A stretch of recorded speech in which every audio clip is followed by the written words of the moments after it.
ကျွန်တော်ကတော့ AutoCAD ဗီဒီယိုလေးတွေကိုအများနဲ့သင်ကြားပေးနေရရှိတဲ့ MAUC သင်တန်းမှာ founder ကိုရဲရင်ဖြစ်ပါတယ်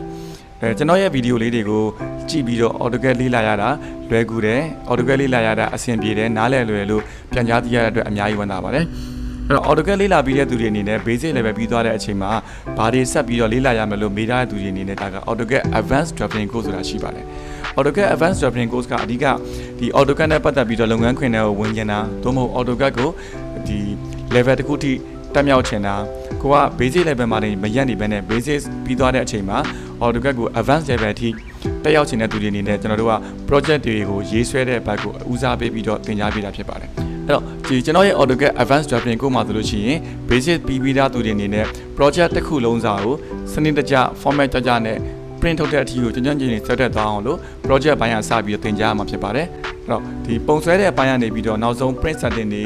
title block တွေ layer တွေခွဲတဲ့ color setting အပိုင်းတွေ plot sign အပိုင်းတွေနောက်တစ်ခုကကျတော့ဒီ external reference တွေပေါ့နော် file တစ်ခုနဲ့တစ်ခုနဲ့ချိန်ပြီးတော့ရေးဆွဲတဲ့အပိုင်းတွေ super head တွေ custom head တွေအကြောင်းတွေပေါ့နော်ဒါတွေမကသေးပဲနဲ့ AutoCAD နဲ့ပတ်သက်တဲ့ error တွေကိုလည်းကျွန်တော်တို့ကသင်ခန်းစာထဲမှာထည့်ပြီးတော့လေ့လာရမှာဖြစ်ပါတယ်ဆိုတော့ဒီ project တစ်ခုလုံးကိုအစနေပြီးတော့ grid search ချတဲ့နေရာကနေပြီးတော့ elevation တွေ section တွေ detail တွေ plan view တွေ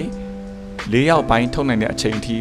နောက်ပြီးတော့ဒီ plot style တွေ color setting တွေအစားကိုလိုသလိုပြုပြင်ပြောင်းလဲတက်နိုင်အောင်လို့ကျွန်တော်တို့ကဒီ drafting ဘိုင်းကို advanced level ထိသင်ကြားပေးနေမှာဖြစ်ပါတယ်လက်ရှိအချိန်မှာကျွန်တော်က AutoCAD သင်တန်း2နေရာဖွင့်ထားပါတယ် MAUC သင်တန်းတွေကိုကျွန်တော်တို့ဒီလှဲတန်းလမ်းမမှာတစ်ခုရှိပါတယ်နောက်ပြီးတော့မြောက်တကုံပင်လုံလမ်းမပေါ်မှာလည်းကျွန်တော် MAUC သင်တန်းတက်ရောက်လို့ရပါတယ်တကယ်လို့ကိုကအလုပ်တစ်ဖက်နဲ့မအားလို့ဒီအပြင်သင်တန်းတွေကိုလာရောက်မတက်ချင်ဘူးတက်ဖို့အဆင်မပြေဘူးဆိုလို့ရှိရင်ကျွန်တော်တို့အပြင်သင်တန်းတွေမတက်ဖက်နဲ့လေ့လာလို့ရအောင်လို့ကျွန်တော်တို့ online class နှစ်နည်းရှိပါတယ်ပထမတစ်ခုကကြတော့ Zoom class ပါ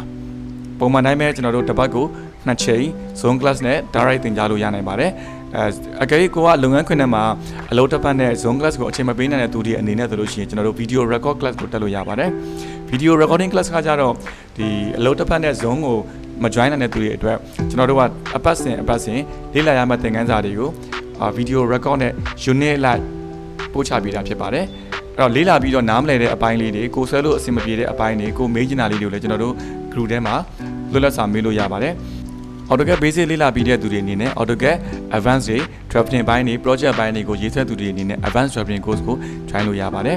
Online class တက်ချင်တဲ့သူဖြစ်ဖြစ် Video Recording တက်ချင်တဲ့သူတွေဖြစ်ဖြစ်ကျွန်တော်တို့ဒီအပြင်သင်တန်းမှာတက်ချင်တဲ့သူတွေဖြစ်ဖြစ်ဒီမှာပြထားတဲ့ဆက်သွယ်ရလိပ်စာဖုန်းနံပါတ်ကနေပြီးတော့တစ်ဆင့်ဆက်သွယ်မေးမြန်းစုံစမ်းလို့ရပါတယ်ဆိုတော့ AutoCAD နဲ့လေ့လာတဲ့သူတွေအကုန်လုံးအဆင်ပြေကြပါစေလို့ဆုတောင်းလိုက်ပါတယ်